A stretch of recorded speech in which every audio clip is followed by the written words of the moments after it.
point. So yeah, sorry, Chris, I can't answer that at all. Maybe I'll Google it another time, but I've got nothing for you there. James says, a while ago, Shoaib Akhtar made a video attributing Jasprit Bumrah's back injury to his front-on action. Given that side-on bowlers historically have been prolific sufferers of back injuries, and there have been front-on bowlers who have had long, resilient careers, do you think there are any substances? James, one thing I would say is that Bumrah's front-on action is kind of nothing like any other action we've ever seen. If you see the side-on clips, he's 40 centimeters. He's releasing the ball from 40 centimeters closer than any other bowler ever has. So I would never go, his injuries are down to him being front-on or side-on. I'd probably say he's got a really short run-up, which is a weird run-up as well. Like, it's not even a smooth run-up for a short run-up. It's not like it was in Akram's. And then on top of that, he's delivering the ball in a way that we've probably never tested before. So I probably think that is more likely the problem rather than the front-on. But there is and Bharat will probably be able to tell you, there is certainly a feeling within cricket that front-on actions are more injury-dependent than side-on actions. I don't think there's any testing that backs that up, though. I think it also has a lot to do with your the body makeup and your body constitution, because there are also, then you have there's the mixed actions, and there's another kind of action, right? Like the middle something action, which is kind of where the back foot points towards your back foot kind of points towards the batter, and your body's in a certain way. Like, so there are lots of things. It has to be within 45 degrees, if I'm not mistaken. So it's somewhere between being completely perpendicular to the batter and being to point directly at the batter. So you point somewhere towards mid wicket. So there are so many versions and variations of bowling actions, and every time you think uh, the cricket world has got its head around what is better, side on or front on, you get someone like a Bumrah or a Patirana, who's more extreme than even a Malinga is. Like, look how low is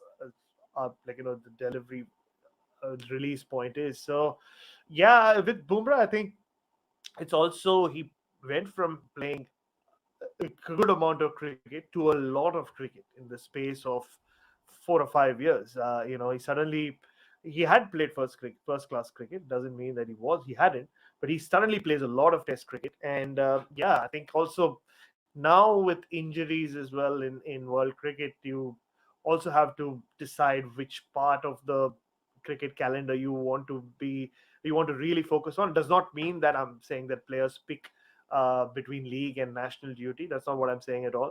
But also, when you get injured, and do you get time to recover from that? There were ICC tournaments, and Bumrah is a strange case in terms of, there have been so many times in the last few weeks and months where the BCCI have come out and said he'll be ready. I mean, he was supposed to be ready for the second half of the Australia Test series, and that's when we hear, no, you know what? In fact, he's not going to be ready for that, nor the IPL.